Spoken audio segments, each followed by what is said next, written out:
सच्ची दाखलता के बारे में कई बार आपने क्या बोलते हैं कि प्रचार सुना होगा और कई बार क्या बोलते हैं कि इस विषय के ऊपर मनन भी किया होगा या फिर किसी पादरी के द्वारा या किसी जगह पे इस बारे में चर्चा सुनी होगी, या ये वर्ष जो है वो कई बार आपने अपने व्हाट्सएप पे, फेसबुक पे आपने देख लिया होगा। कल लेकिन मैं इसके ऊपर विचार कर रहा था कि सच्ची दाखलता मैं हूं। इससे पहले 15वां अध्याय, इससे पहले 14 और 16वें अध्याय तक यहां पे एक बात जो है वो हमें देखने को पाई जाती है, जहां पर एक ऊपरी कमरा है, एक फसह का पर्व है और एक निकट आ रहा क्रूस है। एक निकट आ रहा क्रूस है, चेलों को तैयार करने की आवश्यकता, ये सब कुछ हम लोग यूहन्ना रचित सुसमाचार उसके 14 अध्याय से लेके 16 अध्याय तक देखते हैं कि यहां पे यीशु के अद्वितीय विदाई संदेश की तैयारी के लिए हो रहा था। और इस संदेश के दौरान प्रभु ने दाख की बारी, दाख और डालियों पर एक चुनौतीपूर्ण संदेश दिया है। सच्ची दाखलता मैं हूं, मेरा पिता किसान है, जो डाली मुझ में है और नहीं फलती उसे वो काट डालता है। बड़ी साफ रीति से एक बहुत ही चुनौतीपूर्ण संदेश दिया है। और विद्वानों ने मसीही द्वारा इस्तेमाल किए गए परमेश्वर की प्रेरणा से दिए गए रूपक के बारे में अलग अलग अनुमान भी लगाए हैं। अनुमान कुछ इस प्रकार लगाए कि शायद ये जो वचन है वो प्रभु भोज की तैयारी के लिए किया गया है। प्रभु भोज की तैयारी का मतलब कि प्रभु भोज की स्थापना के लिए इस्तेमाल ये दाख का फल किया गया था। दाख की बारी को क्या कहते हैं? दाख को क्या कहते हैं हम लोग? क्या कहते हैं दाख को?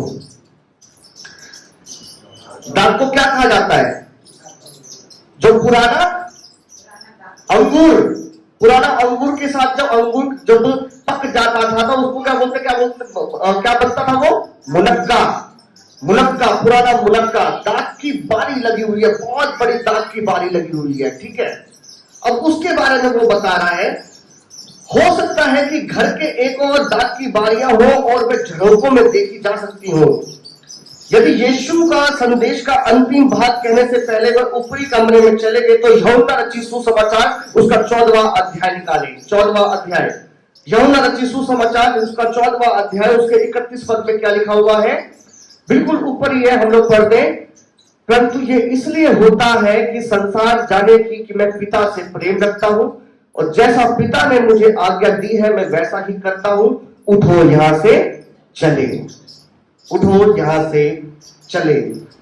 यीशु द्वारा इस रूपक के इस्तेमाल के प्रश्न से महत्वपूर्ण प्रश्न यह है कि वो ये उदाहरण देकर क्या हासिल करना चाह रहा था, वो ये उदाहरण किसके लिए दे रहा था, वो ये उदाहरण किसके जीवन को बदलना चाह रहा था, वो ये उदाहरण कलीसिया के लिए आज क्या बोला जाता है।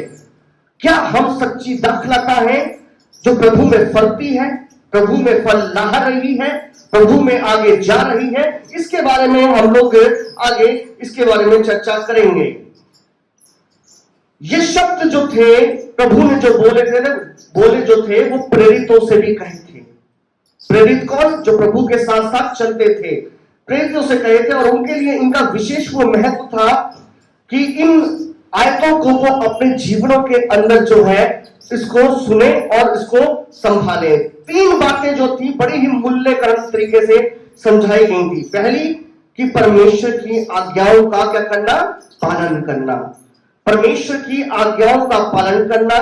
दूसरा जो है परमेश्वर के लिए फल लाना और तीसरा परमेश्वर के प्रेम में बने रहना। जब हम इस पूरे इस 1 से लेकर 12 तक पढ़ते हैं तो इसका 3 बातें जो है वो बड़ी महत्वपूर्ण है। पहली बात क्या? कि परमेश्वर की आज्ञाओं का पालन करना। सो तो नहीं रहे, सुन रहे हैं ना?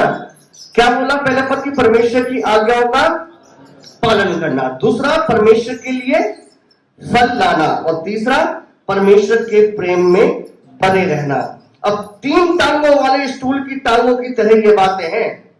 3 टांगों वाले स्टूल की तरह ये बातें हैं या 3 टांगों वाले ऑटो की तरह ये बातें हैं कि अगर एक भी पहिया निकला तो टांगा गिर जाएगा या फिर स्कूटर रुक जाएगा।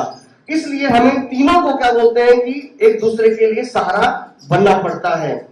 पहली बात, सभी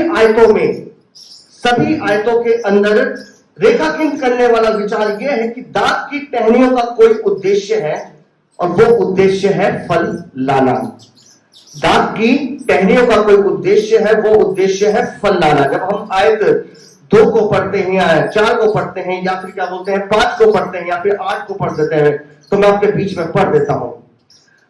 दूसरी में लिखा है, जो डाली मुझ में है और नहीं फलती उसे वे काट डालता है। चौथे में यह है कि जैसे डाली यदि दाखलता में बनी ना रहे तो वो अपने आप से नहीं फल सकती। 5वीं में लिखा है कि तुम डालियां हो।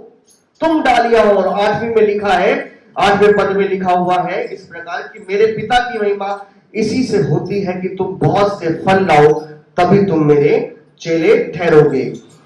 किसान ऐसी डाली को बने नहीं रहने दे सकता जो अपना उद्देश्य पूरा ना करती हो। किसान को देखा है आपने, जब भी क्या बोलते हैं कि कुछ भी जब अपनी वो पेड़ों की छटाइयां वटाइयां करता है, तो वहां पे जब वो डाली जो है वो किसी जो नई डाली के साथ में कोई पुरानी डाली होती तो उसको वो क्या करता है, काट डालता है। या फिर हम अपने परिवार में अपने घरों के अंदर जब हम अपने पेड़ वेड़ लगाते हैं तो रोज क्या करते हैं, उसकी छटाई करते हैं। उसको क्या बोलते हैं, जो नई डालियां हैं या फिर उसके साथ में कोई बेकार डाली है उसको हम लोग काटते हैं। ऐसे ही किसान जो है वो इस बारे में बता रहा है कि ये डालियां जो है वो भोजन नहीं ला सकती, क्योंकि फल ना लाने वाली डालियां फल लाने वाली डालियों का भोजन ले लेती हैं। फल ना लाने वाली डालियां फल लाने वाली भोजन जो डालियां है उसका भोजन वो ले लेती हैं, इसलिए उन्हें दाख से काट दिया जाता है। इसी प्रकार मसीहों के लिए भी, आप मसीहों के लिए सुनिए, इसी प्रकार मसीहों के रूप में हमारा उद्देश्य है फल लाना। मसीहों के रूप में हमारा उद्देश्य है फल लाना। यीशु ने कहा कि मेरे पिता की महिमा इसी से होती है कि तुम बहुत सा फल लाओ, तभी तुम मेरे चेले ठहरोगे। फल लाना एक विकल्प नहीं है। फल लाना दूसरे मसीही कार्यों का अतिरिक्त भाग नहीं है। फल लाना हमारा उद्देश्य है। यही तो मसीह के पीछे चलना है। और यदि हम फल नहीं लाते तो हम अपने होने का उद्देश्य खो देते हैं। हमारा जीवन जो है वो फल लाना बहुत जरूरी है। हमारा जीवन जो है वो उस फल को अपने जीवन से दूसरों के लिए केंद्रित करना बहुत जरूरी है। और हमें क्या फल लाना है, हम इस बारे में देखते हैं। हमें क्या फल लाना है। नए नियम में फल शब्द का इस्तेमाल कई रूपों में किया गया है। नए नियम में फल का जो इस्तेमाल है वो कई रूपों में किया गया है। कुछ लोगों का मानना है कि यूहन्ना 15 में दिया गया फल जो है वो आत्मा का फल है। यूहन्ना 15 में जो हमने पढ़ा सच्ची दाखलता के बारे में, ये फल जो है वो एक आत्मा का फल है। और कुछ लोगों का मानना है कि पौलुस ने लिखा है कि आत्मा का फल जो है वो प्रेम, आनंद, मेल, धीरज, कृपा, भलाई, विश्वास, नम्रता और संयम है।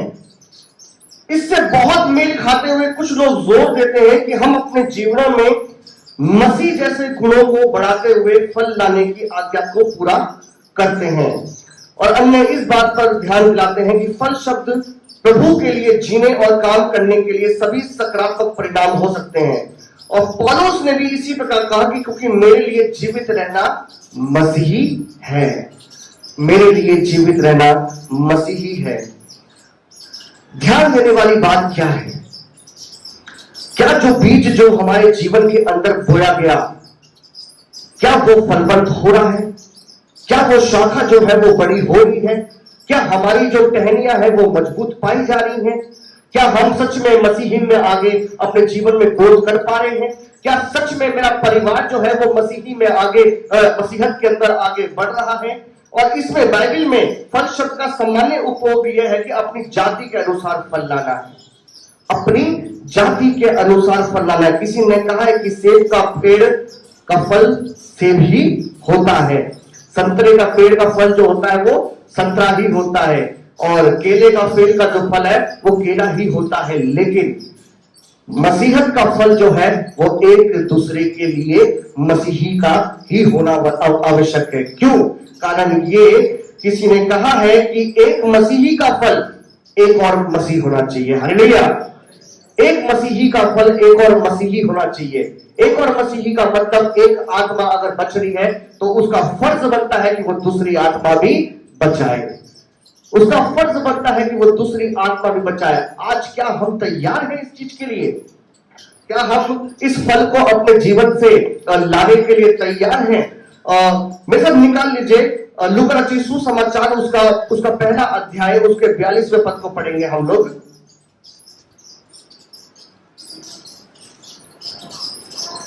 लूका रचित सुसमाचार उसका पहला अध्याय उसके 42वें पद में क्या लिखा है?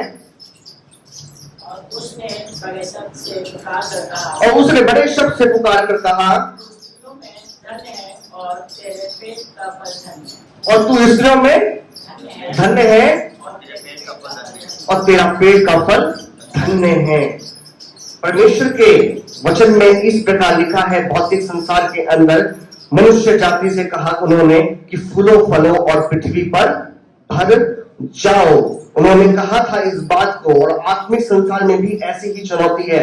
और पौलुस ने कुछ इस प्रकार लिखा है, सो हे मेरे भाइयों, तुम भी मसीह की देह के द्वारा व्यवस्था के लिए मरे हुए बन गए कि उस दूसरे के हो जाओ जो मरे हुओं में से जी उठा, ताकि हम परमेश्वर के लिए क्या लाए?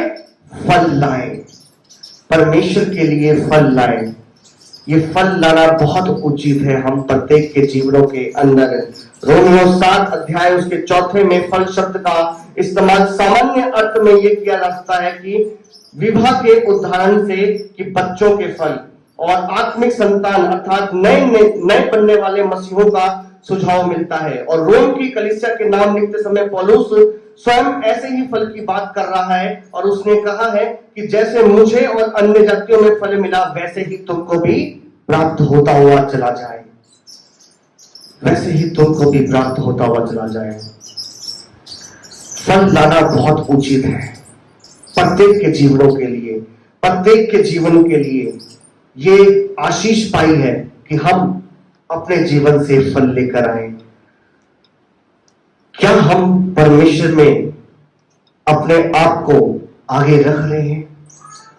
ये सवाल जो है वो आज भी हमारे पास में सामने खड़ा हुआ है। सच्ची दाखलता मैं हूं, मेरा पिता किसान है, जो डाली मुझ में है और नहीं फलती उसे वो काट डालता है, उसे वो काट डालता है।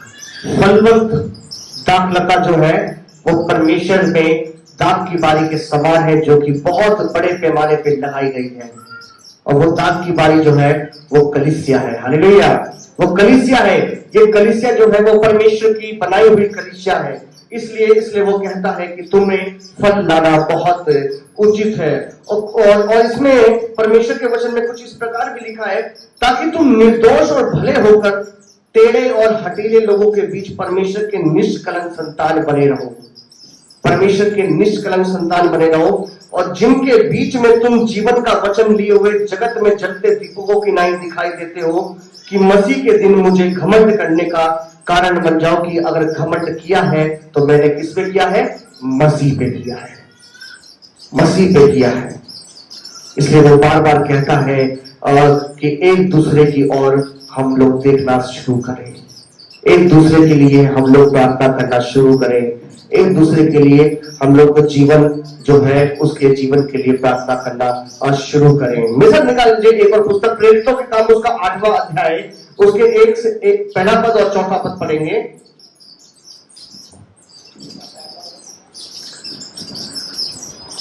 जहां पे कुछ इस प्रकार लिखा हुआ है कि यरूशलेम की कलीसिया पर बड़ा उपद्रव होने लगा, और प्रेरितों को छोड़ सब के सब यहूदिया और सामरिया देशों में तितर बितर हो गए।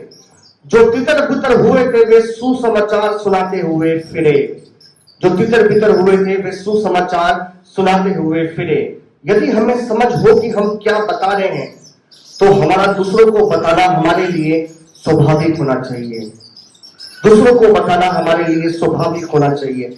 हम यीशु में अपने विश्वास को बता रहे हैं, यानी हम सुसमाचार अर्थात खुशी की खबर बता रहे हैं। गुड न्यूज बोलते हैं ना, खुशी की खबर, गुड न्यूज बोलते हैं, खुशी की खबर को बता रहे हैं। और एक युवती जिसकी अभी अभी मंगनी हुई है, कहने की आवश्यकता नहीं है कि वे अपनी मंगनी की अंगूठी दिखाए। उसको कहने की कोई आवश्यकता नहीं कि वह अपनी महीने की अंगूठी दिखाए। उसके लिए हर किसी को अपनी वह अंगूठी दिखाना स्वाभाविक है। नए नए बने पिता से ये पूछने की आवश्यकता है कि वह पिता बन गया है, और निश्चय है किसी दादी को अपने नए पोते की तस्वीरें दिखाने के लिए कहने की आवश्यकता नहीं है। उनके लिए सुसमाचार बताना भी ऐसे ही स्वाभाविक है, ऐसे ही स्वाभाविक है, बताने की जरूरत नहीं है, लेकिन हमें साफ तरीके से दिखना चाहिए कि ये स्वाभाविक है सुसमाचार होना। दुखों से भरे संसार में संसार खुशी की खबर सुनने को बेबस रहता है। ध्यान दीजिएगा इस बात को। हम लोग गुड न्यूज बता रहे हैं, शुभ सुसमाचार बता रहे हैं, और आज जो संसार है वो दुखों से भरा हुआ है। लेकिन जब आप इस दुखों से भरे संसार के अंदर सुसमाचार बताना शुरू करेंगे तो लोग सुनना पसंद करेंगे। हालेलुया। लोग सुनना पसंद करेंगे। लोग इसलिए सुनना पसंद करेंगे कि कुछ उसके हित के लिए बोला जा रहा है, कुछ उसके लिए बोला जा रहा है। तो उस सुसमाचार को अपने जीवन से हम प्रत्येक जन को बताना है। हमारे लिए उस खुशखबरी को दूसरों को बताना बहुत स्वाभाविक इसलिए होना चाहिए क्योंकि वो विश्वास के द्वारा बचाया जाए, वो विश्वास के द्वारा बचाया जाए, उसका जीवन जो है वो विश्वास के द्वारा बचाया जाए। परमेश्वर के वचन पर पढ़े और सुने जाने पर आशीष और बरकत होवे। आमीन।